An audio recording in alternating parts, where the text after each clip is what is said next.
Revolution Radio at freedomslips.com. Hold on to the edge of your seats because you are in for quite the ride. It's time for the Granada Forum Radio Show. Right now, live on air with your host, Granada Wendy. Laws and control all affairs, man. Okay, now we got it. Okay, thanks, Painter. Let me type this in. Okay, guys, hang tight here. I'm going to get Wendy back on. I'm having the problems with Skype here, so we'll get Wendy back on. And we'll get Nick. Yeah. Okay, now we're on air, guys. We're on air. Oh, okay. This is good. Got Nick Pearson, not Nick. Okay. Good evening, ladies and gentlemen. Welcome to the Granada Forum radio program. This is Revolution Radio, and we're the #1 commercial-free, listener-supported internet talk radio station in the world. We are at freedomslips.com. That's freedomslips.com, Studio A. If our phone number is working, and God forbid it is, 206-855-3056. This is Bob. Please leave your message at the tone, and I'll call you back. Thanks. Yeah, that's all right, Bob. I think we got it from here. We're at 206-855-3056, but we are at freedomslips.com, Studio A. I'd like to introduce my wonderful co-host, Mr. Nick Pearson. Hey, how's it going? And my wonderful producer, who we definitely cannot live without, Mr. Richard Kane. Hello. Thank you, Richard. Sorry, guys, we had a couple of tech problems in the very beginning. Sometimes that does happen when you're doing radio and it's live. Well, yeah, and especially if you have to use Skype. Am I calling Martin too? Is that what you said? Yeah. Okay. By the way, we have a wonderful guest tonight. We have Orlean Koehle, and we're looking forward to that. That will be at 7:30 at the bottom of the hour. We'll give her a phone call. We're going to do a few quick announcements. We'll get into a few topics and have some fun there. I was going to tell everybody, don't mind the phones ringing. We're just trying to call everybody back that we lost when Skype screwed us up here. Oh, God. A real quick, okay, so let me do a couple of quick announcements. Our first announcement is definitely the Eagle Forum of California. They welcome them to their annual SOS Save Our State, April 21st, 2018, 9 a.m. to 5 p.m. at the Calvary Church in Tustin at 15 East Street, 17th Street. That's 15 East 17th Street, Santa Ana, California, 92705. That's 15 East 17th Street, Santa Ana, California, 92705. And that's from 9 to 5. Please go. And let's see, you can go online, go to www.eagleforumofcalifornia.org. That's eagleforumofcalifornia.org. So there you go for that one. And let's just see, hold on one sec, too. If you want to call my phone number, check 714-963-4753. That's 714-963-4753. And that's the Eagle Forum of California. Again, the website, www.eagleforumofcalifornia.org. That's www.eagleforumofcalifornia.org. Check them out. That's going to be on April 21st. By the way, next week we do have Deborah Tavares. We can't say enough about that wonderful lady, great lady. You can have her for Friday the 13th, believe it or not. Her website is www.stopthecrime.com. Is that it? .net? No. www.stopthecrime. Stopthecrime.net is one of them, and her other one is primarywater.org. Yeah, okay. Right. Yeah, that's great. Stopthecrime.net. Okay. All right, so we're going to have Orlean on in a few minutes, no problem. Our next announcement would be the New Living Expo and San Mateo Event Center. Go to www.newlivingexpo.com. That's the newlivingexpo.com. That's up north and towards a little above San Francisco. April 27, 28, 29, 2018 at the San Mateo Event Center. And again, that's www.newlivingexpo.com. Check them out. Also, too, we'll be filming the Natural Health Solutions Expo at the LAX Marriott at 5855 West Century Boulevard, Los Angeles, California, 90045. and that will be September 22nd through the 23rd, and we'll also be live Friday night there, so it'll be incredible for us for the National Health Solution Expo, and I'll be calling her definitely on Monday. September 22nd through the 23rd, 2018, at 5855 West Century Boulevard, 945, Los Angeles, and the phone number is 562-212-3479. 562 is the area code, 212-3479, and you can go to that. So it's going to be great, and we're looking forward to that. And at the National Health Solutions Expo. If you go to the nationalhealthsolutionsexpo.com, I'm sure you'll find it on the website, nationalhealthsolutionsexpo.com. Check them out. Have some fun there. Again, the phone number is 562-212-3479. Also, too, the Jordan Maxwell Show. Check out jordanmaxwellshow.com. That's the jordanmaxwellshow.com. Check out Jordan's website always. And we want to mention our good buddies, Greg Coonan and his wonderful wife at drinkyourvitamins.com. That's drinkyourvitamins.com. We can't say enough about Ola. It's such a great product, great people, great company, really wonderful outfit. We can't say enough again. Drinkyourvitamins.com. I'm not lying. If you just even try it one time, you'll be amazed how great you feel. And it comes in a little powder. You drink it once a day, and just give you lots of minerals and vitamins, and just keep your immune system up. So that's drinkyourvitamins.com. We want to thank them so much. Okay, we're going to get into some things that we're going to be talking about. By the way, we did hear a great show Monday night on the George Norrie Show. Real quick. And that was with, it was on chemtrails. It's called the something Frankenstein movie, but it was fabulous. And we're going to try to get this guy on our program. And it was really good, so people want to check that out. That was Monday night from 10 to 12. The 2 hours was really, really phenomenal. It was just really, really good. We were kind of impressed. Okay, also to Infowars.com, good stuff there at Alex Jones. George Webb. Good stuff at georgewebb.com. Jason Goodman, crowdsourcethetruth.com. Check them out. Our good buddy Kira Cassidy at projectcamelot.org. That's projectcamelot.org. Our good buddy Dr. J. Check out Dr. J UFO. drj.com. That's drjradioliveshow.com. drjradioliveshow.com. Check him out. Good stuff. Secure Team's always interesting. Check them out. SecureTeam.com. Check them out. And Dr. Douglas Dietrich is always good with here on Revolution Radio. He's on Thursdays and Saturdays from 7 to 9. And our good buddy Bill Horn, unfortunately, is opposite of him on Saturday nights. But we're going to try to call Bill's show this week or next. Get on, have some fun, start having fun with Bill. He's in Studio B, by the way, and that's Bill Horn. For Studio B every Saturday night on Studio B. He's going against Douglas Dietrich. Give him some hell. There you go. But it's always fun to have fun with Bill. Bill's always got good stuff going on, and we're going to start checking him out on a regular basis. We'll stop in and give him some trouble.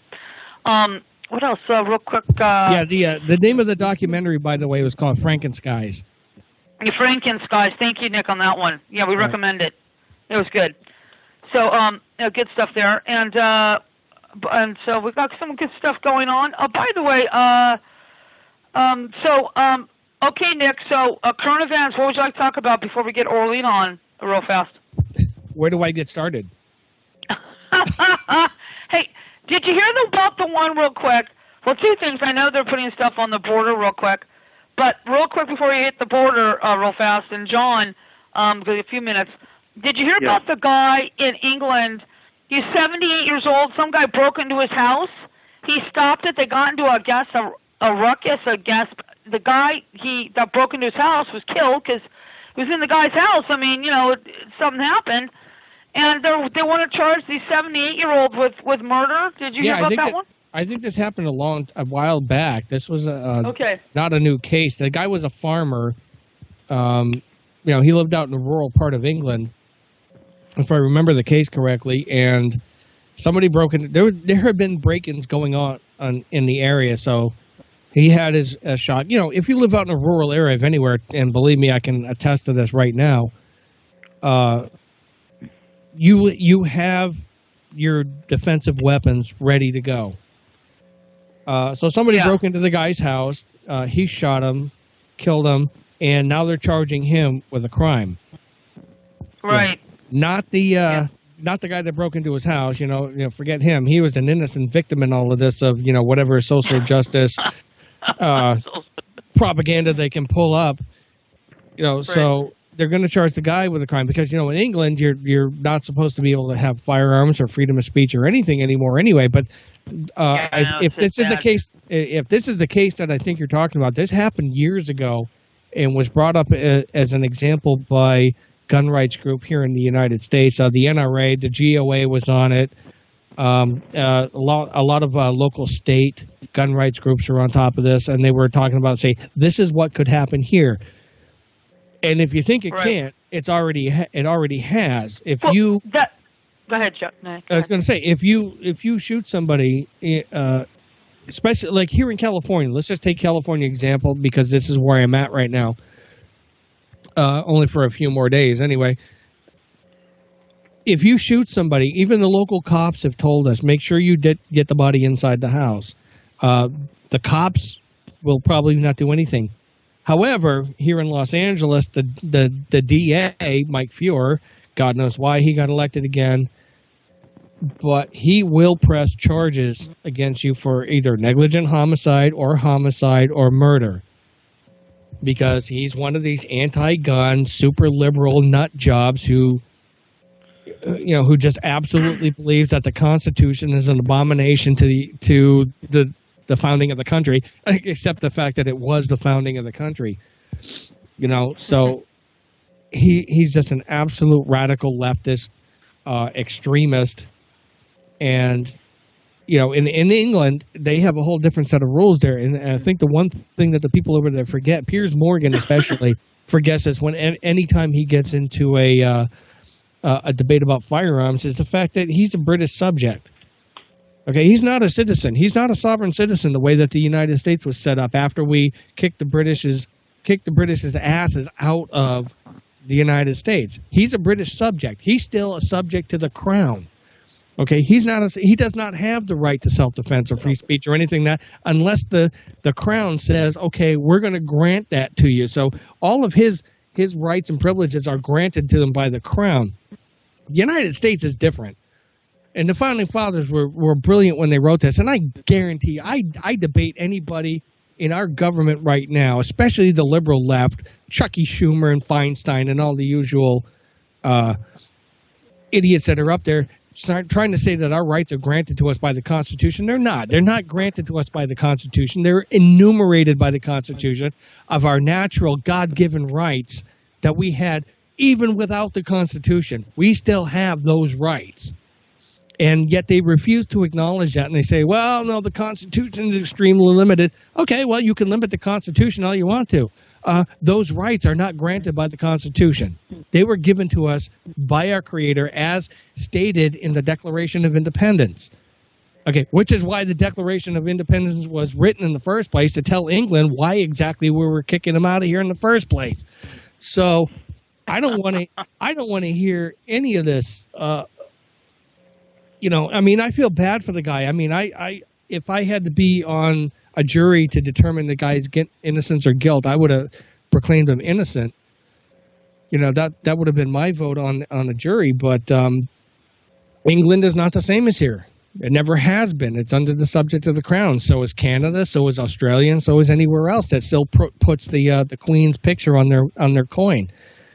So we don't have that here in America. We're a freer nation. We're supposed to be, but it just seems to me that a lot of liberals want to undermine that and put us back under the crown or some other kind of globalist government. And I'm waiting to see if George Soros or if the Rothschilds start showing up on our money. Did you hear that the kid, that David Ho kid? He wants if you don't turn in your gun, wants to fine you $1,000. I'm like, who is this Hitler Youth kid? I go, come on. No, not Hogg. Hogg didn't say that. Okay, who said this? This was a town in Illinois that actually enacted a gun ban of what they considered to be assault weapons. And broadly defined, it can mean just about anything. But specifically, they went after the AR-style sporter rifles, and which are not assault weapons because the military doesn't use them as they claim. If you send somebody into combat with an AR-15, you're just begging for that guy to commit suicide because he's going to go in there and just get shot to pieces. Okay, they're not assault weapons; they're sporter rifles. I mean, they were developed well before World War II. Just after World War II. They're varmint rifles. They shoot 22s, but they basically said that you either turn them in or you face a $1,000 a day fine. Crazy. This is back, in the 1700s and the 1770s, right after the Stamp Act. It's really got everybody going on the revolution. When the British got all nervous and said, "Well, that the colonists are going to revolt. We got to go in there and start taking their guns. We got to take their firearms. We got to take their rifles, not muskets, but their rifles, because they had rifles back then with the colonists, which were superior to the British Army's weaponry at the time." That's what set everything off. It's like but the thing that really is amazing to me is that these idiot liberals are still out there spouting off the narrative that we're not going to take your guns, and yet here they are doing it. You got to be kidding me. There they are doing it, and at the same time they're saying, "Well, we're not here to take your guns." It's like you're doing it. I mean, this is like straight out of 1984. George Orwell, doublethink. It's just beyond words. I'm just beyond words that these. It's just crazy. It's beyond words to me that anybody can think that these people aren't doing what they're actually doing just because they're saying they're not doing it. It's like they're bulldozing your house and they say, "Well, we're not really bulldozing your house. I'm watching you do it." We're not bulldozing your house. It's like you're doing it right there. I'm watching you do it. No, you're not seeing what you're seeing. It's something completely different going on. So yeah, it's happening, and it's going to get ugly here pretty soon. And David Hogg, that little mouthpiece for the left, he's nothing but a liar. He's already been caught in lies. I wouldn't put that guy up in front of anybody and expect him to tell the truth. I mean, God Almighty, he almost looks like Joseph Goebbels' son. He's all this skinny little soy boy who's standing up there with a black power fist and a Nazi Hitler salute, and he's saying like, "Well, we're really mad," and it's like, well, good for you. I don't care if you're mad. You still ain't taking my guns, not unless you want to fight. And if anybody wants to see or wants to read about what happens when the citizenry does get disarmed, I do recommend read the Gulag Archipelago by Alexander Solzhenitsyn and see what he had to say about it and how they wish that they had actually stood up to their government and to the people that were coming to disarm them while they were doing it, and made those people think twice. Maybe they shouldn't be doing that because they're going to end up going home in body bags instead of, going home with their rifles and everything. Because what happened afterwards, after the people were disarmed, we know what happened in the Soviet Union. You have, 40 million dead? Nikita Khrushchev, 2.5 starved to death, 2.5 million Ukrainians just because he wanted to impress Joseph Stalin and show that he could follow the model of government that was going on. And if you think that Chuck Schumer and the rest of those people are not following that model, I mean, you've got to really reread a history book, and a good one too. So. Yeah, well, and I said that, I said this last week. I'm be damned if they're going to take my guns from me without a fight. It's going to get, it's going to get ugly. Hey, Martin.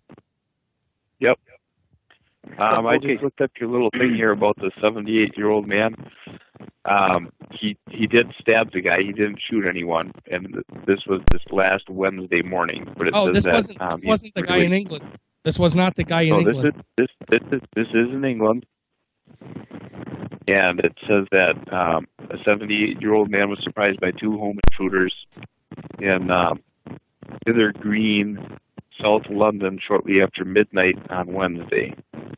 Okay. And so, yeah, he did get a kitchen knife while he was fighting with the intruder was trying to stab him with a sharpened screwdriver, and the 78-year-old pensioner managed to get his hands on a kitchen knife and repeatedly stabbed the intruder, who fled eventually, and died outside down the street. He was found laying on the side of the street. Well, good for the guy. And the guy is now in jail? He was arrested and held for murder, but he's been released. Okay. Now go figure that. Yeah, I'm defending my house, and yet I'm going to get with 2 people breaking in. I mean, that's Yeah. Thank you, Martin, for that. There's a difference between being a subject and a citizen. Exactly. Right. Yeah. Exactly. See, this is why I agree with the castle doctrine so much that's been enacted in several states, which says you do not, because California, a while back, they said you have a duty to retreat, which means you have to run away. You know, you gotta sound like the Monty Python guys in the Holy Grail. Run away, run away. And do that every single time. But the one time you stand your ground and actually get rid of some of these scumbags and these thugs off the face of the planet, you're the one who's going to get charged. So I actually think, the castle doctrine is brilliant. I don't understand why we need it. Except for the legal process where all these lawyers have basically distorted the view of the Constitution in the first place. But I agree with it. And the thing about it is laws like that protect the law-abiding gun owner is not something that we should even have a discussion about, because it's written. It's pretty much accepted in common law. The Constitution says we have the right to do it. And yet we have all these liberal communist lawyers like the ACLU and all these lawyers. By the way, has anybody else noticed that the Congress is mostly made up of lawyers? Yeah. Who have been perverting the Constitution since it's been written. So they're trying to make laws that say, well, the Constitution means this, and that, and the other thing. And when it comes to the Second Amendment, they've been trying to tell us that our right to defend ourselves doesn't mean it's the right to defend ourselves. Absolutely. I think otherwise.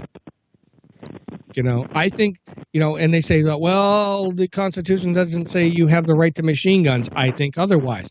Doesn't say you have the right to military-grade weapons. I believe otherwise. Going back to the Revolution, the Continental Army had better weapons than the British did. There was an invention years before the Revolution, like 60, 70 years before the Revolution, I believe, where there was an invention called the puckle gun, which had a rotating cylinder on it. So, the Founding Fathers knew that technology was going to change.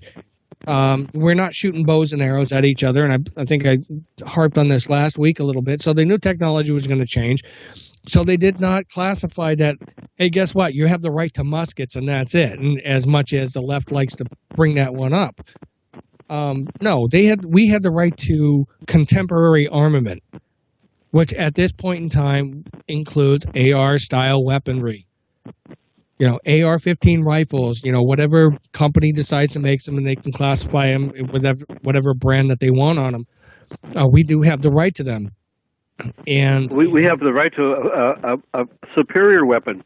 Yeah, yes, absolutely. I believe that absolutely. We do have the right. I believe if the police and the government can have them, and it's our taxpayer dollars. Excuse me, I should be able to have one as long as I store it properly. But look what happens to all these people, not the ones who just been disarmed, because we've seen that happen time and time again. 20th century has got that nailed down. I mean, if you want to see what happened, look at this video on YouTube. It's called Innocence Portrayed.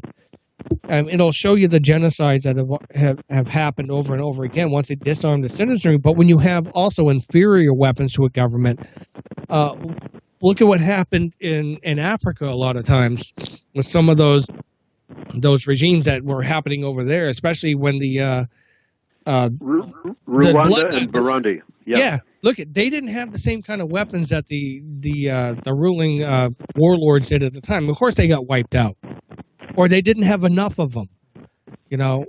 So and we have to look at the people who are in our government right now. I mean, they are some megalomaniacal people.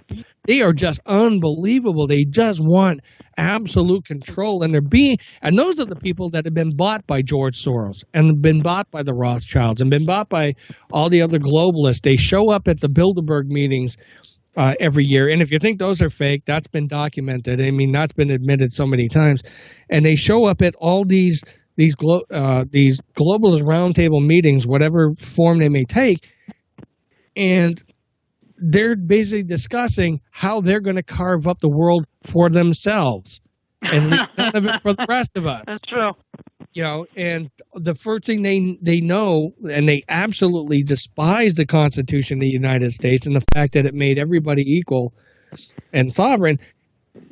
And the first thing they want to do is they want to disarm us. I read a good article today. It's like they're not coming for the First Amendment first, because they do want to shut us up too, by the way. I mean, the alternative media has been under attack for a while.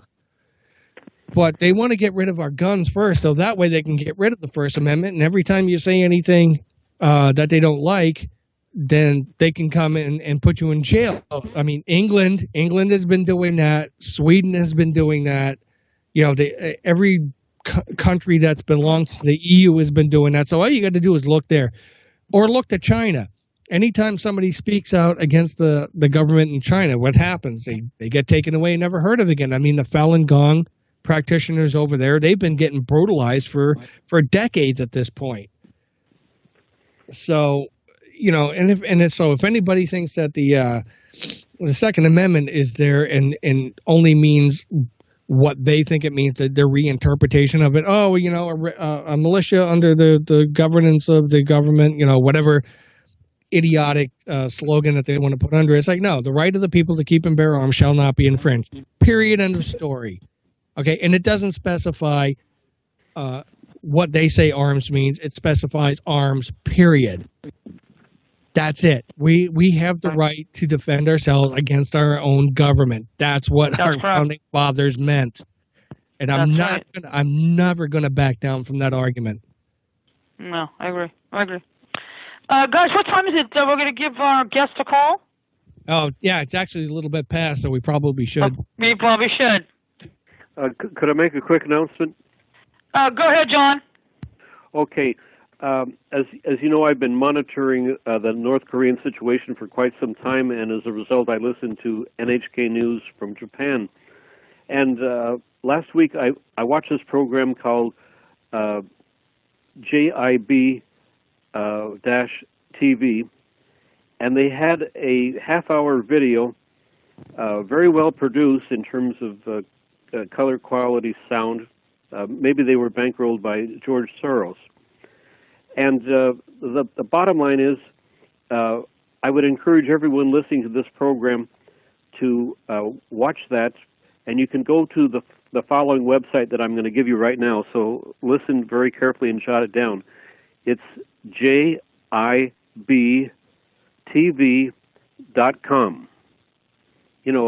All that www beforehand if you want to get technical, but again, that's JIBTV.com. And when you get to that website, there is a little space that says videos. Click on that and look for the one that says Our Blue Planet. And watch that one very carefully. And the last third of it is the most important part, because basically what they have shown there is the paradigm what they're now attempting to use here for California. They want to bring about a third world economy, but in order to bring about subsistence farming for a third world economy, they've got to depopularize the state. So there's going to be means to depopulate the state by various means. One of the recipients of this prestigious Blue Planet Award is Dr. Daly out of Stanford University, and she apparently is largely responsible. And who is her mentor? Dr. Paul Ehrlich, and he wrote the book called The Population Bomb, and he's worked with various means to bring about depopulation of the world, and of course climate change is the latest gimmick to depopulate this planet. And he follows in the footsteps of Margaret Sanger, who was admired so much by Adolf Hitler, who did his own depopulation programs. So again, I encourage you to go to JIB, which stands for Japan International Broadcasting, TV.com, JIBTV.com. Thank you so much. Yeah, and I dare anybody to try to get through 10 minutes of that. It's a 28-minute video. I only got through like half of it and had to shut it off because I got tired of the propaganda. But John told me I have to watch the last part of it just to understand the good part of it. So watch the whole thing or fast forward. one of the two. Yeah. If you want to go fast forward to the last third, that's fine and dandy. But at least during the beginning, they mention, that she's affiliated with Paul Ehrlich, and who in turn was affiliated with Margaret Sanger and the Club of Rome and all those other people, basically, who want to destroy this world. Right. Or at least the people on it, Well, yeah, mostly the people. Yeah. That's us, folks. Hey, Rich, can we call Orlean in? Yeah. Orlean. Okay.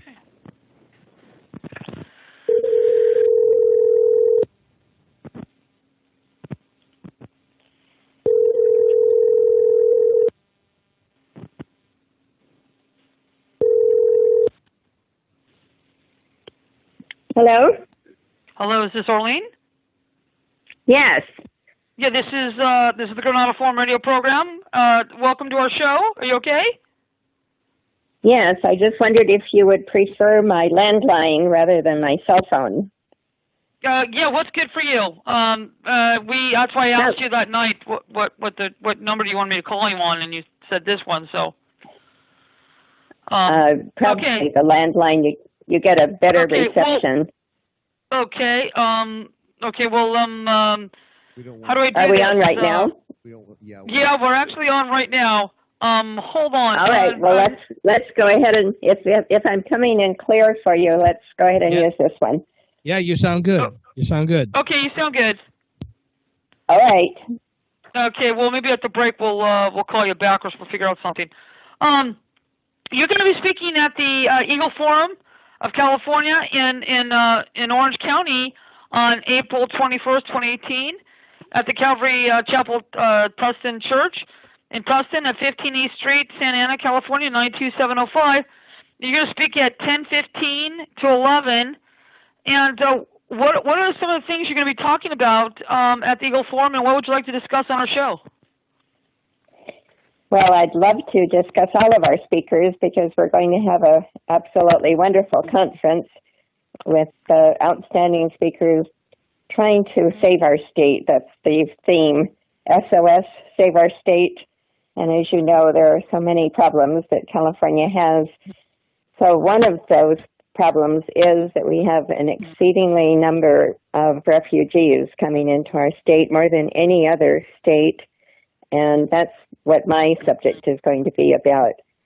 So I have actually written a book called Islam Rising, Christianity Waning, that talks about the huge rise of refugees coming into Europe and what that has done to so many of the nations of Europe, and how we're just we will be following their pattern. The more refugees we allow into our state of California and our whole nation. cool.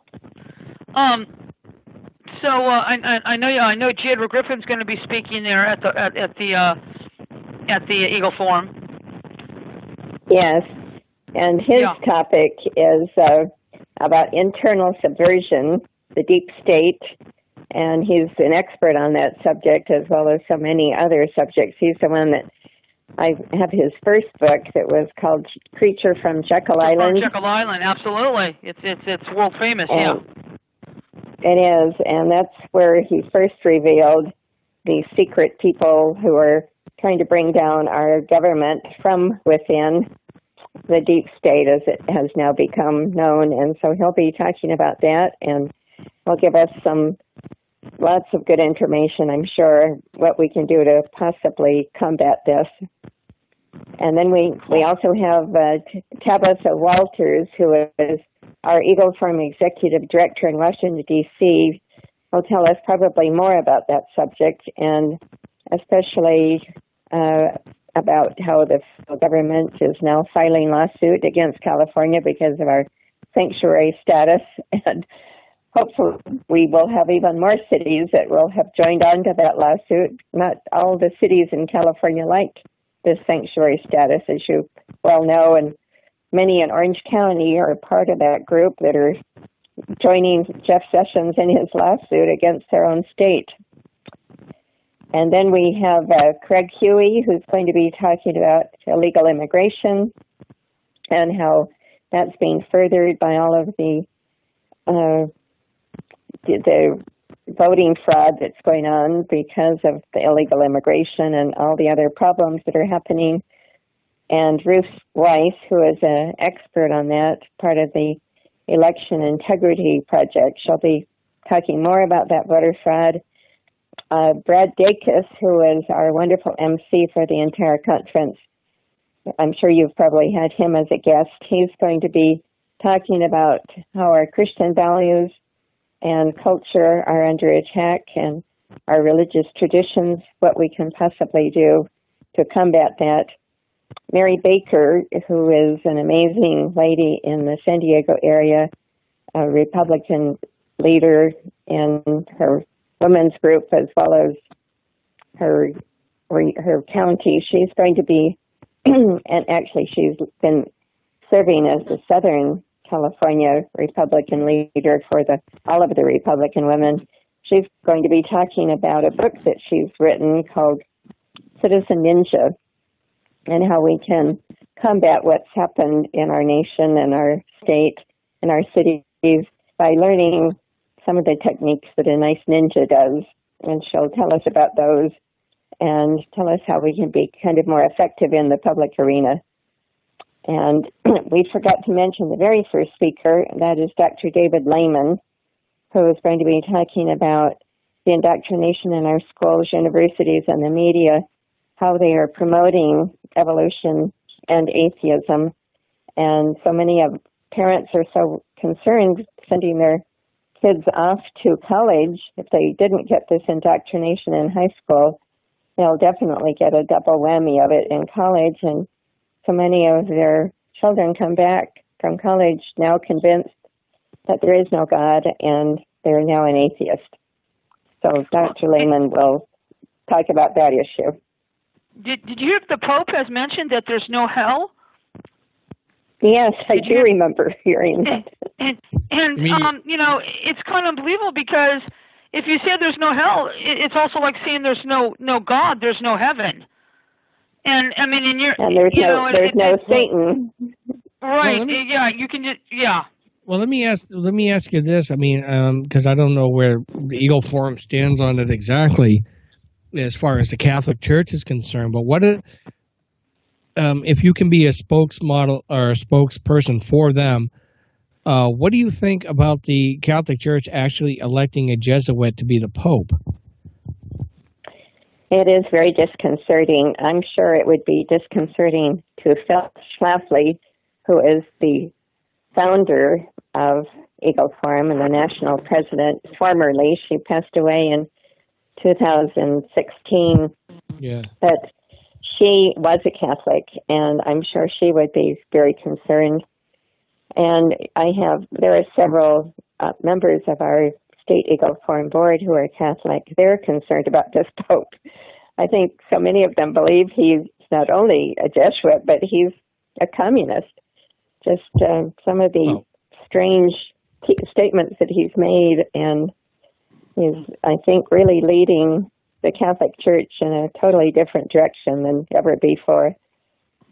Well, and given the fact that Pope Benedict abdicated the position, which hadn't been done in 600 years, to make way for what I consider to be the Black Pope, if you really want to take it to that point.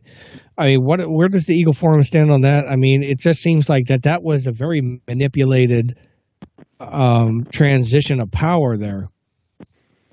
It really was, and you wonder, Pope Benedict seems to be still in really good health, and you wonder, why that happened and what was really going on. My husband is from Germany, and so he always thought Pope Benedict was a great person who comes from Germany. He had very wise statements and still does. So it is kind of strange what has happened, and you wonder what's really going on behind the scenes, don't you? Yeah. So you think that he was removed from power, not for health reasons, that was the official story, but do you think he was actually removed from power by other people in order to take over the Catholic Church? That's kind of what a lot of people are thinking, and who knows, that just may be the case, because Pope Benedict seems to be alive and well and in good health. And for all the health problems that he resigned for, he seems to be doing pretty well. That's true. So I'm not real fond of the new Pope, the Jesuit Pope, by any stretch of the imagination. He's made a lot of very strange statements. Well, it just seems to me he's making a lot of the same, or pushing the church back into the same globalist agenda that we've been getting just with the political issues, not even with the religious ones, but with the politics, with the European Union, and the direction that they want to go with. A lot of the politics that are happening here in the United States or with any of these other countries, and instead of doing it on a national type of a level, he's doing it on a church level of that is preaching to over 1 billion people on the planet. Can you imagine having that kind of control? The globalists are, they're relentless in their pursuit of absolute power. So do you think that this is just a power play on the globalist part, and that he's just a part of all of that? It could very well be. And, just the fact that he came from the place that he came in South America, where this liberation theology has gone on, which is just another word for communism. And he seems to be certainly more of that mindset than anyone prior to him in the Catholic Church. Right. Yeah, and I don't. Even you guys were just talking earlier about how the Pope just came out and said there is no hell. I'm just trying to figure out how Christianity in general is going to deal with that one, because they've been having that a discussion for 2,000 years since Jesus walked the planet. So, how can you possibly go along with scriptures and believe that there is no hell? Right. I mean, I was just totally reinterpret the Bible. How does a leader of one of the largest churches on the entire planet suddenly decide that we were just kind of wrong about that? There really isn't one, so you guys don't have anything to fear. Just go ahead and do whatever you want to do. There is no punishment involved, so knock yourself out. That's what so many young kids are now thinking today when they graduate from high school and our universities. Right. If there is no God, well, yeah, then there's no hell, there's no punishment, there's no day of judgment. You don't have anything to worry about. Yeah, and these are the kids that are eating Tide Pods and snorting condoms. So right. And then they're the ones that are lecturing to us now about gun control laws. Yeah, and exactly. Or anything amazing. else for that matter. That's right. But yeah, I mean, it really just is. It's like, again, the lunatics are running the asylum. It is really amazing, isn't it? Yeah, but one of the other things I was reading about also, because I'm having this issue back at my house where I live in Wisconsin, is you had written some books and had some information about the smart meter problems. Yes. How when you run into the opposition of the energy companies, and I know that we're going off on a different tangent on this one, but it was something that I really wanted to ask you about. When you run into the opposition from the energy companies about trying to get those things off your house, what resources do we have to actually try to get rid of these things? Because these things are absolutely, I mean, I get headaches in my house because of this. I really believe it's because of that thing. So, well, I totally agree with you. This is interesting that you brought this up. I don't know if you and Wendy know that I live in Santa Rosa, where we had these horrendous fires last October. Right. And our home narrowly escaped. All around us, the fires happened. The home behind us totally destroyed. All of their property. The home at the right of us destroyed.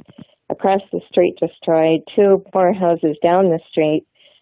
All of those other houses that were destroyed have smart meters. And we refused to have a smart meter. As I investigated more about these fires in the area called Coffee Park, there were 1,300 homes destroyed. Every one of those people that I spoke to, that when I went to investigate, who were out and seeing their property, they all had smart meters, and they showed me what happened to them. They exploded. And I was talking to Patrick Wood, who is a real expert on this. I don't know if you have seen his website. It's called technocracynews.com. But I was at a conference in St. Louis in January where he spoke, and he told me afterwards, I asked him, do you think that the fires in Santa Rosa maybe had something to do with the smart meters? And he said, well, a disruption in the power line, which they're blaming that on how the fire started and these horrendous hot winds, and then the winds brought down the power lines, and the power lines then shorted and caused fires, and that could have gone directly to all of the homes that had smart meters and caused explosions. We're going to the break real quick, Orlean, and we're going to come right back about your website and stuff like that. We'll be right back with Orlean Koehle from the Eagle Forum. We'll be right back, ladies and gentlemen. Hold on. Don't go anywhere. You're listening to Revolution Radio, freedomslips.com, 100% listener-supported radio, and now we return you to your host.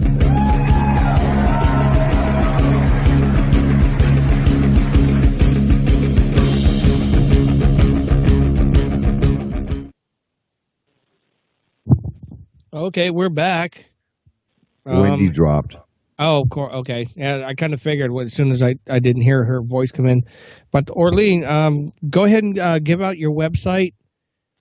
It's our Eagle Forum of California website, where people can find out more about our conference, is eagleforumofcalifornia.org. And they can also go to Eagle Forum of Orange County. And that's just trying to bring up my newsletter that had that. Anyways, I think it's eagleforumofOC.com. Yeah, I think it was eagleforumoc.com is the one that I got when I looked it up. Good, you're right. And plus you also have the smart meter site. Yes, it's actually it's now called booksfortruth.com. Okay. And you can order all of the books that I've written there, and that's where the smart meter one can be found. Good. So www.booksfortruth.com. Okay, I would recommend them to everybody who has any concerns about smart meters whatsoever. But okay, so let's pick up where we left off. We were talking about what can we do if they're already attached to your house, and you were talking about all the people up in the northern part of California that their houses burned up during that fire, but the houses that didn't have the smart meters on them were safe. At least that was the case with our home. And Okay. it may have been other reasons as well. My husband was really good at keeping our high grass and weeds mowed down, and our neighbors around us did not do that. We also had a huge row of redwood trees behind our home, and it looked like they caught all of the embers coming because they looked like they'd been through a war when it was over with.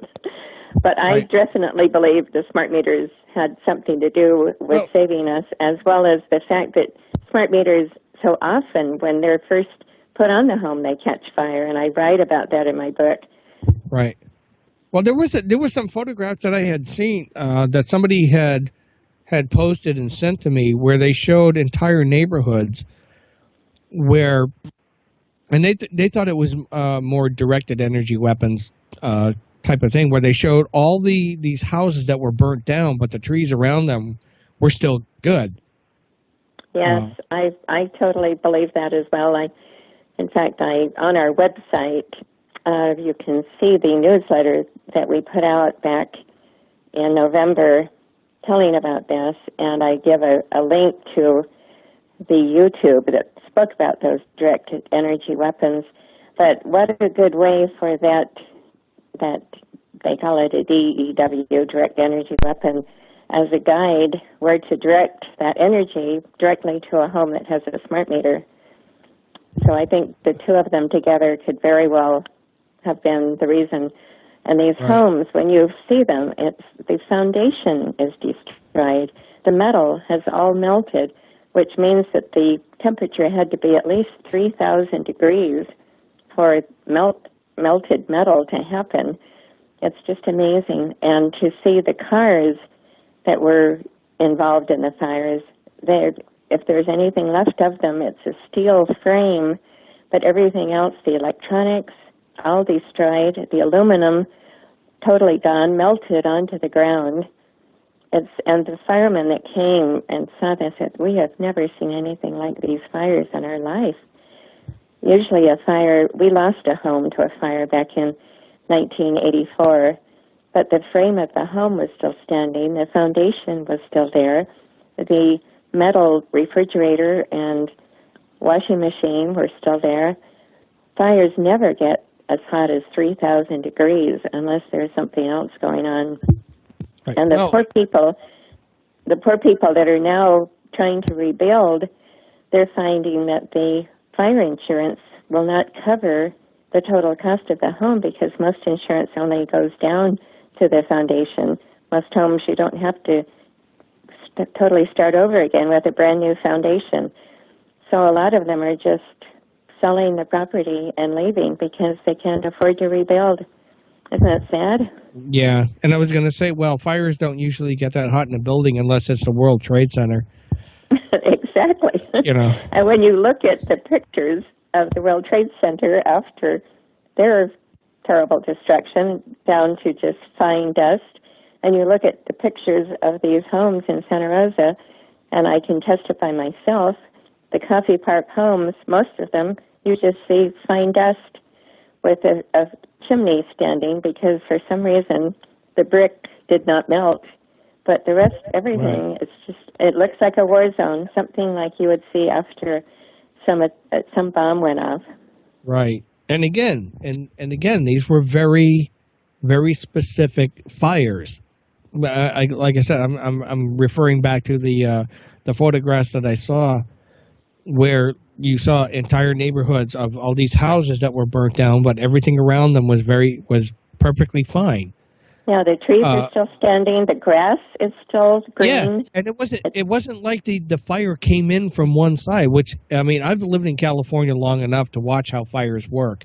I had to sit through the station fire, which burned up God knows how many square miles of the hills behind my house. where I lived, and I had to sit through this last round of fires just a few months ago and watch that too. So I've seen this over and over and over again, and you can see how fires work, how they build their own weather system, how they and how they move. These fires up north did not move anywhere near close to that kind of a model. Because if they had, they would have burned up everything in their path between where the fire had come from and where it wound up. Everything would have been destroyed. But the trees were still standing, the grass was still there, but the houses were destroyed. And some of the trees you see were obviously hit by a direct energy weapon because they were burning on the inside out. I have pictures of those. The tree is left hollow. It's just the most amazing thing. But for the most part, the trees were not hit, and the grass was left standing, the trees were left, and just the homes were absolutely destroyed down to the foundation. Right. So which leads me to the question is, what else are these smart meters being used for? Are they being used for targeting? That's what I really believe after witnessing this. And, of course, if you read my book, you find out that their ultimate goal is to have all of the smart meters connected to the smart grid and all of the grids connected so that from one central spot, maybe in Brussels, Belgium, they can totally control all of the grids across the world. And maybe they'll say, okay, North America, you are using too much electricity. We are going to shut you down now. And the fact that one central place could have such control is just unimaginable, but that is their ultimate goal. And also, if you follow what Patrick Wood has written about this, which I also put in my book, he believes that someday they're going to be using energy as to replace currency. So we will no longer actually have currency. We will have now something like a little credit card, but the credit card will now be dealing with energy rather than actual money.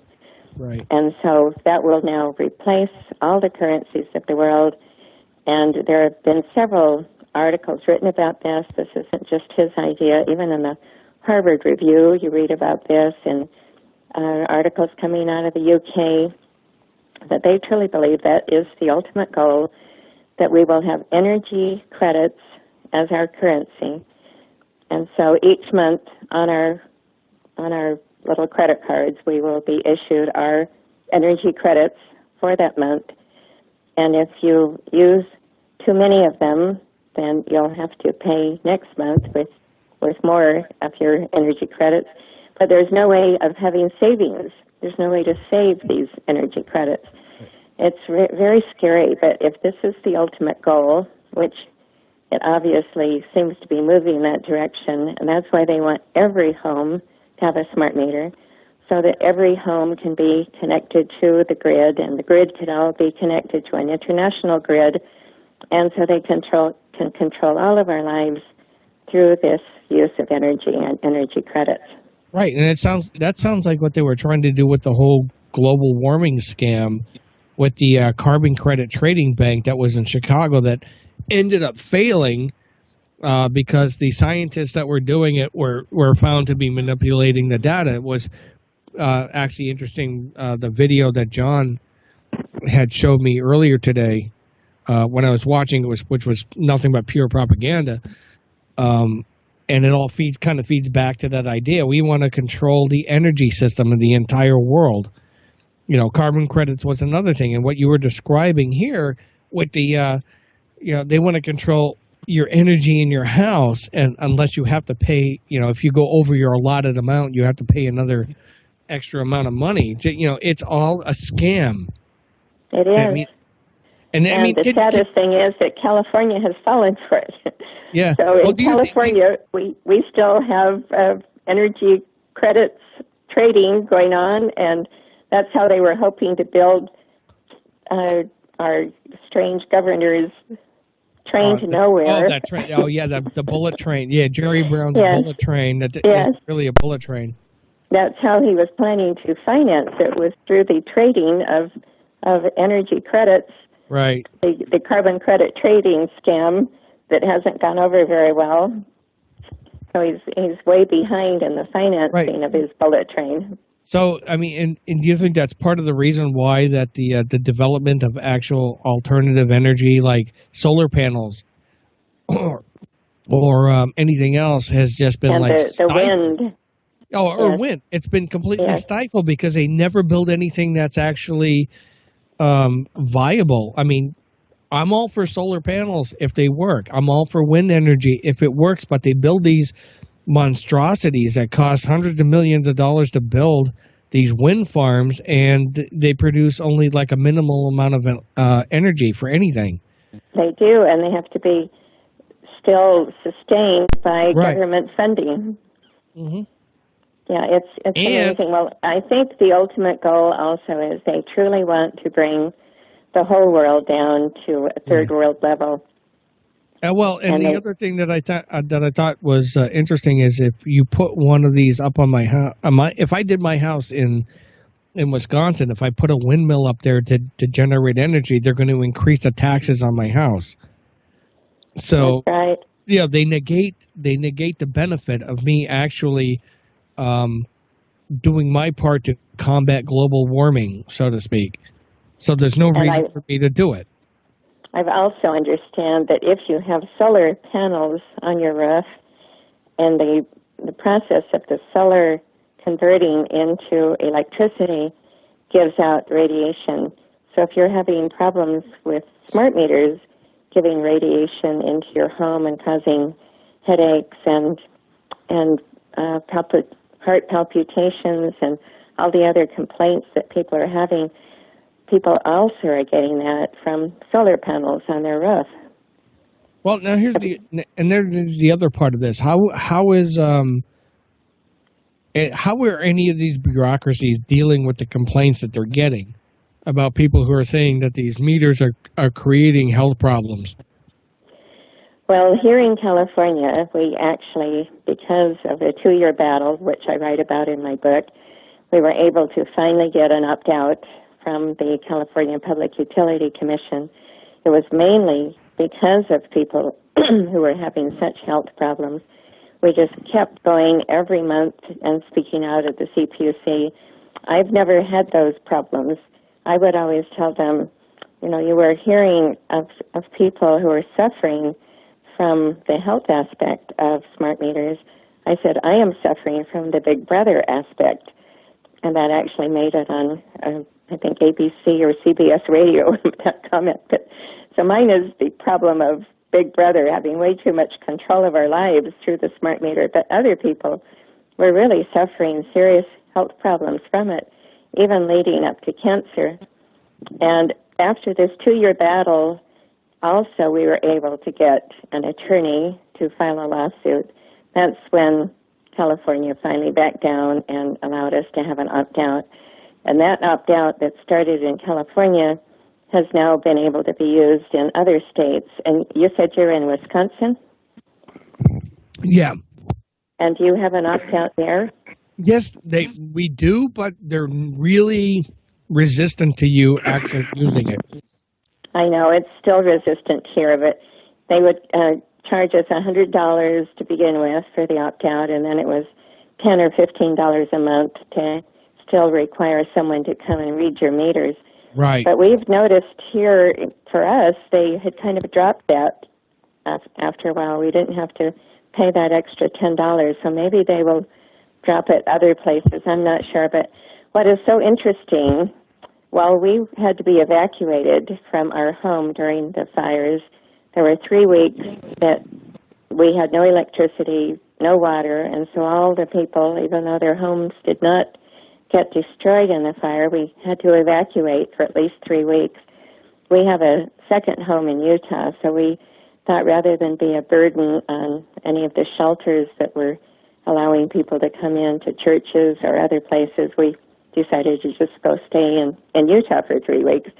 When we came back, we discovered PG&E had come on to our home, removed our analog meter, even though we had a sign over it saying, please do not install smart meter. And even though we had a lock, a metal barrier holding our analog meter still to our garage with a padlock on it, they had somehow filed through that, totally disregarded our sign, and removed our analog meter and put a smart meter on. Can you believe that? Yes. So they took advantage of the fact we were no longer there, and we were so outraged when we saw that, when we came back. We called them and threatened a lawsuit. We said, how dare you take advantage of the fact that we were forced to evacuate, and you did this, even though you could see we had a sign telling you not to. We had a lock on there allowing and not wanting you to do this, and you still did it. And so with that threatened lawsuit, we then were gone to Portland for Christmas with our son. We came back. Our analog meter was back, no longer the smart meter. So you've got to be really tough with these people, and I think threatened lawsuits do help. Yeah, because I do remember seeing some videos of people who were getting smart meters attached to their house and having their analog meters taken off. And when they stood up and they told the people, the workers who had come out, say, you're not doing this, the workers called the police, and the police had the woman arrested for interfering with the power company. Yes, that happened in Santa Cruz. Right. And it was just before Christmas time, and that made national news. How terrible they treated this woman. I think she had 2 children. So the more bad publicity they were getting, the better it was for our side fighting this.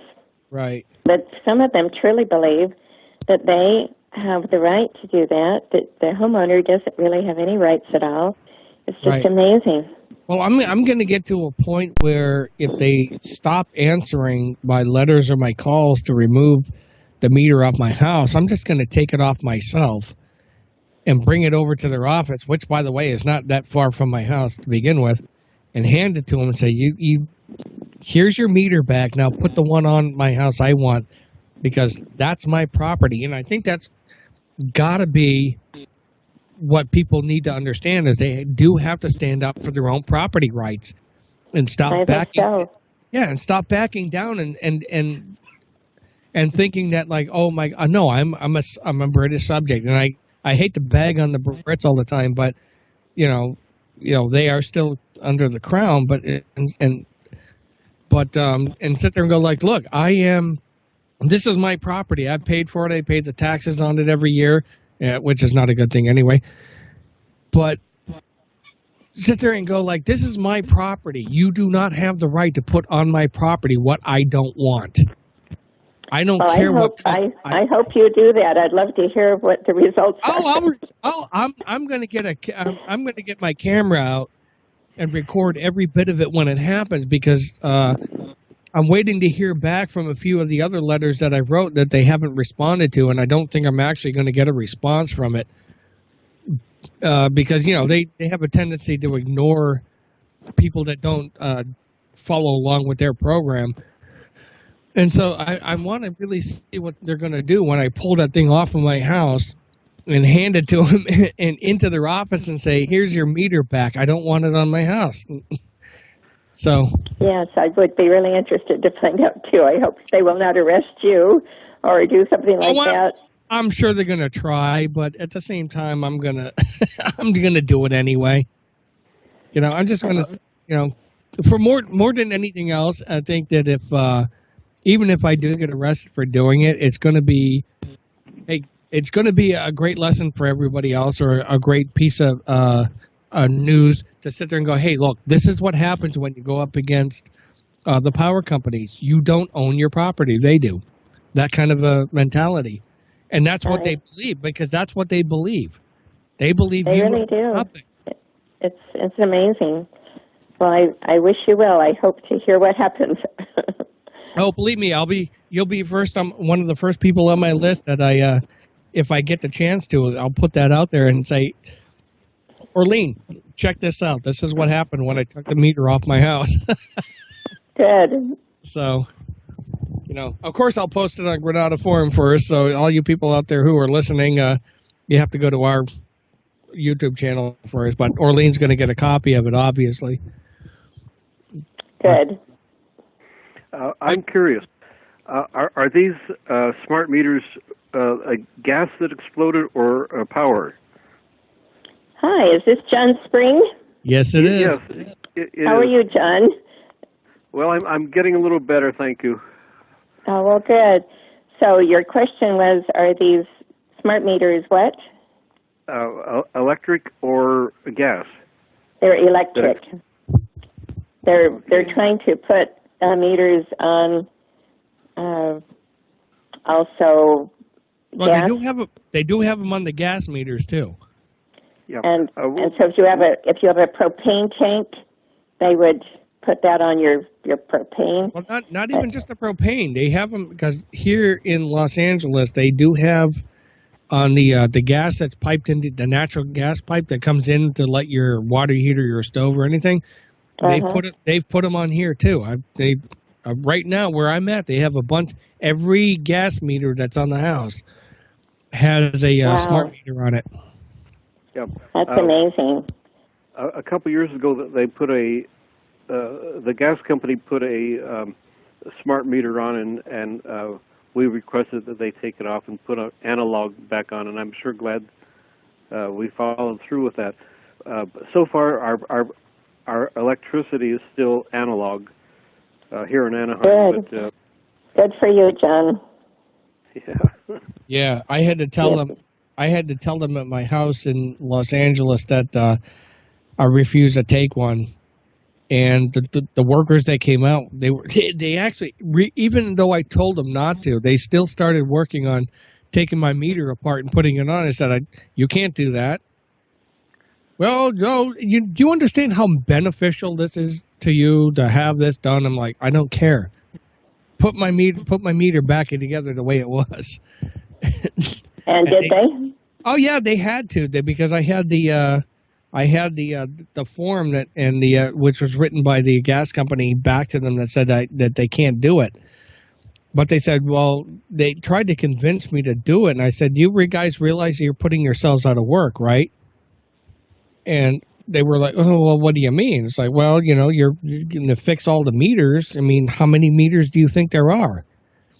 Well, we're being trained as for something else, It's like, well, yeah, but when all the meters are done, they're not going to need you anymore. So you're putting yourselves out of a job.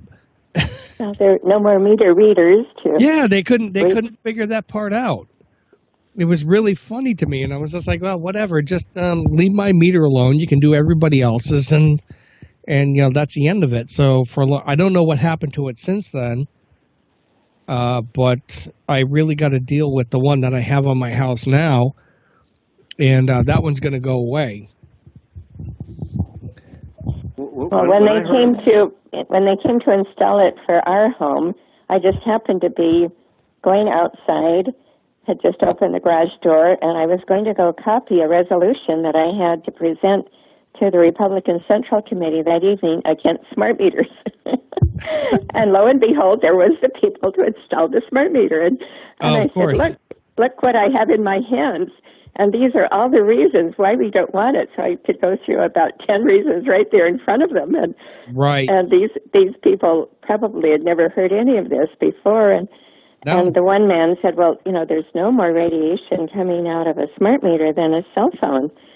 And I said, I guess I'll research how much radiation is coming out of the cell phone, which I did. And so I put a whole chapter in my book about that because the cell phone really has a lot of radiation. Yeah, people are getting cancer in the side of their heads.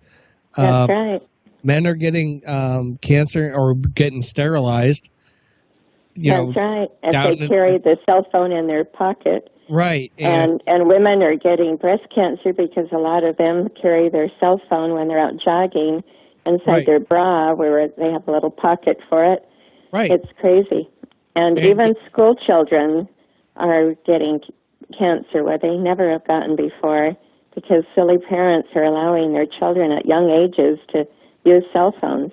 Right. And yet all this all this going on and all the electromagnetic radiation happening and all the documented cases of it, people are still being convinced by the companies that produce these things. They say, there's no problem. It's like, no, seriously, here's all the cases of it. You're just being Chicken Little. Well, even in the liberal city of San Francisco, they did enough research to come up with a city ordinance that all cell phones that were going to be sold inside their city limits had to have a warning label on it. And that ordinance passed. However, they had to drop it because of a lawsuit by the cell phone industry.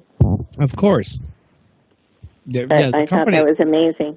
Yeah, but I'm surprised that the city actually buckled to the lawsuit. I know, because San Francisco is kind of strange, or you'd think they would be able to have enough strength to not buckle, but they did buckle, so that ordinance was dropped. Huh.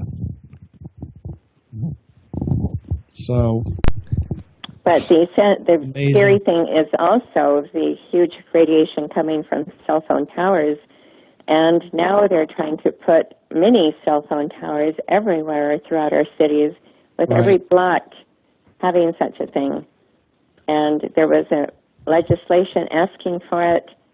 Jerry Brown actually vetoed it, which is very unusual.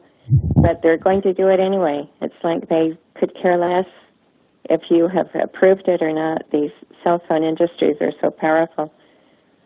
And it was going to be attached to a telephone pole so you could kind of see it. Now they're doing it inside little metal, strange-looking boxes on people's property, so you won't even know what it is. Right. And they're going to force you to take it whether you want it or not.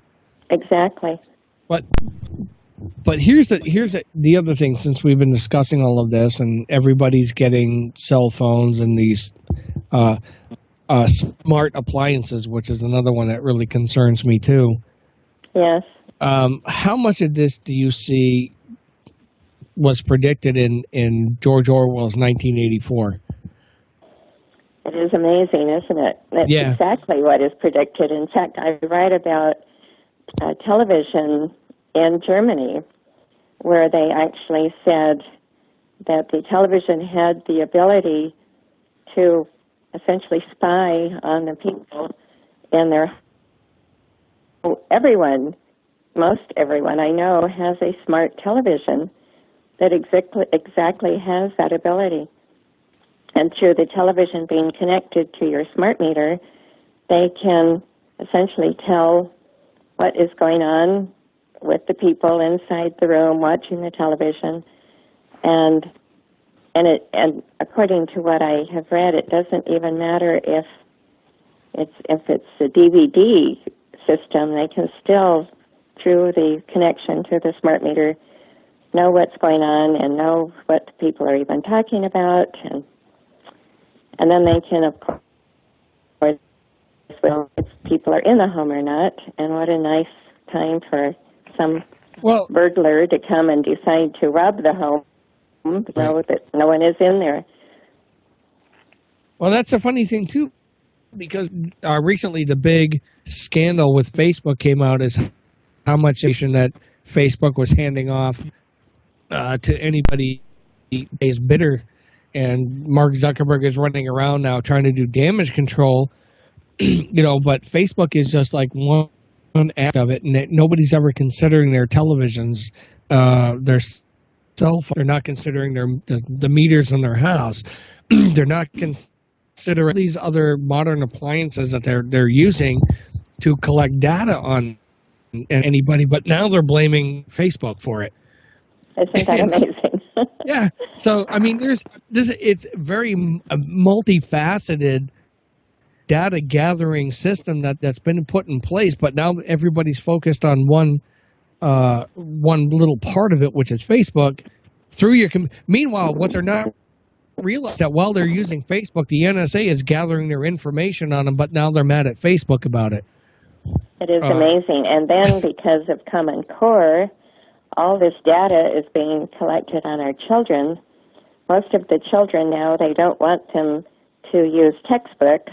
They want them to all have iPads or laptops to do all of their homework assignments. Right. And whenever they log on with their identification, then of course the people where this data is going to know who this child is, and they can keep track of whatever they're doing on that computer. Right. It is really scary. In doing the research for my book about Islam, I was in our home up in Heber City, Utah, and I went to the middle school there. I had to teach Islam probably about 15 years ago in Santa Rosa. Actually, it was Healdsburg Middle School, is right next to Santa Rosa, and I wanted to see if the same textbook was being used, and if not, if I could find that textbook. And so I asked the middle school, would you mind showing me what world history textbook your children are using, or if you have maybe some other of the older textbooks in your library. The librarian told me, we don't have any textbooks anymore because with Common Core, the children are all, they call it one-on-one with Pearson. So through their laptops or their iPads, whatever they're using, they go directly one-on-one with Pearson for their homework assignment or whatever they were reading. And she was so proud of the fact students didn't have to carry heavy textbooks anymore. And I said, wow, that is amazing. Well, I just happen to know that the Pearson Foundation is really how Common Core is being spread throughout the world. Yep. But they also are very highly connected with Islam. In fact, these Islam organizations are the biggest, they have more money in the stock of the Pearson Foundation, $26 million. So, of course, the Pearson Foundation that does all of the e-books that the kids are now using, as well as the testing for Common Core, of course, going to be highly affected by Islam. And that is why when you look at the middle school world history text or e-books, they totally whitewash the Islam history. Everything terrible about Muhammad and the 270 million people that have been killed over the years, and women and children taken into slavery, that is no longer in any world history textbook. It's all been whitewashed. And so they are getting this one-on-one with Pearson, and I do not trust Pearson. I do not think our children are getting true history, or who knows how many other distorted facts are being given in these textbooks or e-books the kids are now using. So that is pretty scary, isn't it? And the data that's being collected on them whenever they do a homework assignment is just as bad as the data that's being collected, who knows, in all the other ways, like you mentioned, Facebook. Right. Oh, and in case anybody's wondering, it's just a namesake. We're not related. I'm not related to them. My last name is Pearson, but I'm not related to anybody in that company. Good. I'm so glad to know that. But no, what you were talking about, I really, really would like to hook you up with a guy that I know from the University of Wisconsin, Dr. Duke Pesta, who talked about this. Oh, I know him. Yes, he's. Oh yeah, we've had him on our show. I've met him in Wisconsin at one of his lectures, and it was one of the most brilliant lectures on Common Core and why it's a complete mess. Yes, we've had him out to California as well, and I've heard him on several occasions. And I'd forgotten that he was in Wisconsin. Well, that's great. All right. There aren't too many people who know the Islam connection to Common Core, however. And right. I didn't really find out or realize it either until I was writing this book and was just amazed at what I was finding out.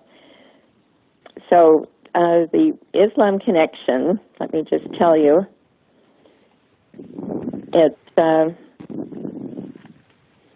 so here's what I have about Pearson Foundation. Right. Pearson has bought up just about every other textbook publisher. It's like they are now a monopoly on education. They're worth $5.5 trillion, and they want to become education's major conglomerate, serving as the largest private provider of standardized tests, software, materials, and own the schools themselves. And around the world, they now have Pearson-owned schools, and then going along with them is this group called the Libyan Investment Authority. It's the largest financial contributor to Pearson, holding $26 million shares in their stock. And they were founded by the son of Muammar Gaddafi, the Muslim dictator of Libya, and more than 5 Gaddafi family members own shares. CARE, Turkey, Saudi Arabia, and the Muslim Brotherhood all have invested in Pearson education through the Libyan Investment Authority. And then a Common Core comes in with this because it's now international, originating from the online One World Education concept, a UN plan orchestrated by the Connect All School program, which was funded by the Qatar Foundation International, QFI. The director of QFI's Research Center for Islamic Legislation and Ethics is Tarak Ramadan, grandson of the Muslim Brotherhood founder, named Hassan al-Banna. So that's kind of scary, isn't it, to find all that out? Well, just a little bit. And then here in the United States, we have more than 40 different Gulen schools that are found everywhere, and they're charter schools that are funded by American taxpaying dollars because most of the charter schools, they still get funding from our nation. And they portray themselves as being very tolerant, but they're underneath, they're working to slowly, methodically guide, control, and move the children to accept the Islam religion. Okay, so a lot of this has to do with how come our schools are become very Sharia tolerant, so to say. That's right, and the best example of that was in San Diego, where the San Diego schools had partnered with CARE, and I'm sure you know what CARE stands for. Yes. What does it stand for? I can't remember. The Council on American Islamic Relations. Yes, yeah. So in San Diego, CARE was trying to promote that they would have safe places provided for their Muslim students because they were saying that it was the Muslims were being bullied by the other students, and so this would provide a safe place for them where they could go and have their prayers during the day. And this would be a prototype for all the other schools throughout the nation. Well, isn't that interesting? There's no safe places for Christians to pray in our schools. And many of the parents began to protest against this. They had a petition for people to sign. And because they also had an attorney, that the San Diego School Board had to back down, and this was dropped. But it was a many months battle trying to do this, and a lot of parents don't organize like the San Diego parents did. So you have to be really proud of them for doing this. They had a Christian school or a Catholic school. I don't remember which one it was, which denomination it was. But they had to take down their crosses not to offend the Muslim students who were there. Wow. That is amazing, isn't it? Yeah. So go figure that our education system is being, not only is it being dumbed down by Common Core, but it's also being manipulated by the globalists for I don't even know where the Muslim religion fits into any of it. Honestly, I've been trying to figure that out, but I'm really kind of at a loss, except to undermine our constitutional republic. It does. They're trying to undermine Western civilization wherever they go throughout Europe, but also it's a definite attack on Christianity. And when you see what success they're making in Europe, my husband is from Germany, and it was just such a shock when we were there in 2016 for 10 days. This was after they'd already brought in 2 million Muslims to Germany. And to see what has happened to Germany because of this, the high rate of crime and rape that's going on. There are so many no-go zones where police don't dare go in, just as in France and Sweden and other countries and England. And then to see what's happened to the Christian churches. So many of them are standing empty. The Christians just are not attending church anymore. And so they are now being sold either as concert halls, museums, but so many of them are now mosques throughout Germany, Sweden, England, France. It is really frightening. Right. And we had a couple of years ago, we did an interview with somebody who was from Sweden, and we had asked him about what was going on there, with the increase in the rapes, with the increase in the immigrant population, not the immigrants so much, but the Muslim immigrant population. And it's like, well, why doesn't anybody stand up? And he said, well, they won't. And well, okay, why won't they? Because they won't. And that was the only explanation that he could give to me. And it was like, well, I mean, to me, when I tried to explain this to the guys, like, I don't understand that concept of because we won't. And he tried to. Well, he tried to explain it back to me. It's like, because the people in Sweden have been conditioned to act in accordance with whatever it was that they were told, that they absolutely will not stand up for themselves anymore. And I'm thinking, like, Sweden, didn't Norway, Sweden, and Finland, like the Vikings were from there. Those guys were out there beating up everybody that got in their way, and then they turned into this. Nick, there was another factor that he brought out, which we Americans are not aware of, but practically, if not all European countries, with possibly the exception of Switzerland, do not allow people to own or bear arms. They don't have anything like a Second Amendment. Right. There was that too. And even the police can do very little. Yeah. Right. That is true. There are people now, because it's getting so bad, who are trying to stand up, but they're in the minority, and it's very hard for them. They're called Islamic phobic if they dare say anything. But there are, mainly because Sweden, they're running out of homes for people to live in. They're running out of shelters. They've asked, and they're running out of funding. These welfare states just can only go so far. Right. And they're one of the first to now be an example to the rest of Europe. France is the same way. And Germany. So many people now in Germany are starting to stand up and say, Merkel has gone too far. A new party has been formed because of this. It actually did really well in the last election. And we're supposed to be part of the coalition. But I think they've been able to somehow finagle it so they're not. But Merkel is losing some of her popularity. Good. My husband was just speaking to one of his good friends there yesterday, and he said that finally Germany is beginning to come out of their apathy, and more people are becoming concerned. But is it too late? Right. And look, and they're trying to do the same thing here in the United States. I just think people here just might be a little bit more woke, for a better term. Those of us who are not eating Tide Pods and snorting condoms, can actually see what's going on.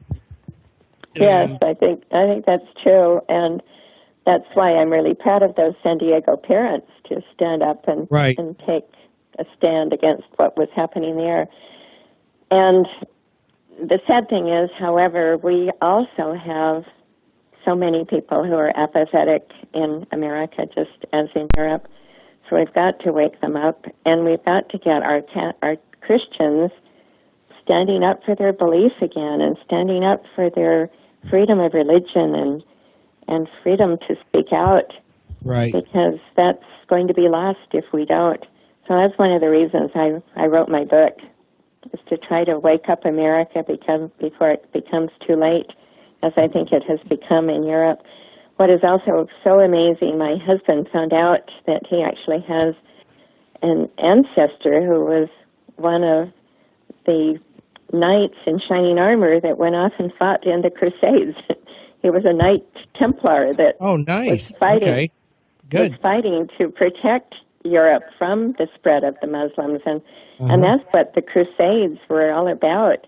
They were trying to not only win Jerusalem back and stop the Muslims from taking over Jerusalem, but to stop them from coming into Europe. Well, I think that the Crusades were like kind of a direct result from the jihad that went on earlier, from the way I understand history. But now the Crusades are portrayed as a terrible movement by the Christians against the Muslims, and how terrible we were. And the book that I had to teach from when I taught this 2-week unit in the Muslim history was, one of the statements they said was, one of the legacies left by the Crusades was that the Christians and the Jews now hated each other, but the Muslims were very tolerant of both religions. Can you believe that? Yeah. They've shown their absolute false teachings coming out of these textbooks, but they've been totally rewritten, and history has been so distorted and changed. When I met Dr. Duke Pesta at that lecture that he gave in Wisconsin, I showed him a history book about our American presidents, and George Washington was given a paragraph. What they wrote about Thomas Jefferson was that he was a slave owner, and that was a paragraph. And what they gave to Barack Obama was 16 pages on how he was the first black president of the United States and what a great guy he was. 50 pages were given to Bill Clinton. And it's just like, you guys got to be kidding me with this. And I showed it to him, and he was like, and he just looked at me and said, yeah, that's pretty much what it is. But, we got to stand our ground and fight against it. It's like, these are the textbooks that are given to the kids in school anymore. They don't learn real history. And by the way, going back to the Crusades part, there's kind of a kind of a little saying that I always like, is that I'll see your jihad and raise you one crusade. Oh, that is really cute, isn't it? So, but they're not being taught history. The kids are not being taught anything. This is why we got people like David Hogg who are being financed by the Soros-funded groups and everything, and he's out there looking like a little Joseph Goebbels, and he really does. And everybody in the mainstream media is pounding him as like the next wave of anti-gun propaganda. And meanwhile, people are not learning real history. They're not learning about the fact of what the smart meters and everything that are on our house causing headaches and disease are all about. They're not learning anything, and they're not. And I'm just hoping, this is why I hope Granada Forum it becomes really good, because we're trying to get this information out here. And an Eagle Forum is great. I remember going down to the Eagle Forum in Orange County a couple of years ago, and it was meeting everybody, and it was really good. Well, that's wonderful. Did you used to live in California? Yeah, I did for 26 years. I moved out about 1.5 years ago. Oh, well, a lot of people are leaving California. I can understand why. Mm-hmm. That's why we're trying to put on this conference and save our state before too many more people leave. Yeah, it's tough. I moved right near where the John Birch Society people are, So I've met a lot of those guys. And they're really... Appleton, then, huh? That's great. Well, I didn't move into Appleton. I'm a little bit away from there, but I'm pretty close. Oh, that's wonderful. But, trying to keep up the fight, but I just couldn't do it in California anymore. I mean, California is just like, and if you don't have money or if you're not leeching off the state, you're pretty much done. That is so true. Just to see what has happened to my city of Santa Rosa. Yeah. Those people who have lost their homes and cannot rebuild because the insurance will not cover the cost of the foundation and the regulations. Right. Everything, the permits, it's just crazy. One other thing I forgot to tell you when we were talking about those fires, it was so amazing to find out that last June there was actually a plan already designed by the city planners where those 1,300 homes were destroyed in Coffee Park. They were planning to have that area all redeveloped so it could be for low-income housing with high-rise and stacked and packed housing with a smart train coming in, and that's exactly now what can happen. Gee, because so many people cannot rebuild. Yes, how convenient. Yeah, how convenient that a fire just happened to happen there. And exactly those exact map, no more, no less, where those 1,300 homes were destroyed. And as I'm sure you've had people on your program talking about Agenda 21. Yep. And their blueprint for redevelopment for sustainable cities. That's what we really believe happened and what this plan was. Yeah, and if you ever really want to see a blueprint for Agenda 21, all you got to do is come to California, into Los Angeles, and in the San Fernando Valley in particular. I mean, I moved back out here in 1990, and the changes that happened here, every bit of it is Agenda 21. Get people out of their cars, onto public transport, into these stack and pack apartment buildings, control their movements, make sure that they only see what you want them to see. And it's absolutely mind-blowing. And when I get out of California and I go back to my house in Wisconsin, it's like the lifestyle out there is so completely different that none of these people know what's going on. And I try to explain it to them. I've seen it happen. Okay. Some of them do. Some of them do. A lot of them do. Some of them are very much aware of what's going on. But the people I'm so afraid it's probably going to happen in Wisconsin as well. It is. Even Idaho and the conservative states, that's where I grew up. Right. Stack and packed, sustainable development, smart trains and bike paths and the roundabouts. All of those are assigned. Yeah, that's a huge thing in Wisconsin. I see it everywhere. I see it in Utah. I see it everywhere. So this is truly the blueprint for the nation, for the world. And if it hasn't happened in Wisconsin, I'm afraid it's probably coming. When you mentioned the roundabouts, in case anybody doesn't know what that is, or they're in some places they're called rotaries, where instead of having the streets meet together and you turn left or right, you turn onto a big circle and try to figure out how to get off of it. Wisconsin has been doing a lot of those. Well, those are all signs of sustainable development. Agenda 21. They want the whole world to look alike. So when you go to England, that's where I first saw all of these little rotaries or roundabouts. Right. Now you'll see them everywhere in America, and you'll see the stores that are down on the bottom level and the housing up above, just like in Holland and Europe and Germany. It's just amazing how they want this sameness, this equity for everyone. Yeah, so they can control everybody. They're doing that incredible amounts here in Los Angeles. I'm hoping it's not going to come to California, but we are now out of time. Orlean Koehle, give out your website once again before we go off air. It's eaglesforumofcalifornia.org and booksfortruth.com. Okay. Great to have you on the show. We'll see you guys next week, everybody. And thank you, Orlean, for being on. Bye, everybody. You're welcome. It was my pleasure.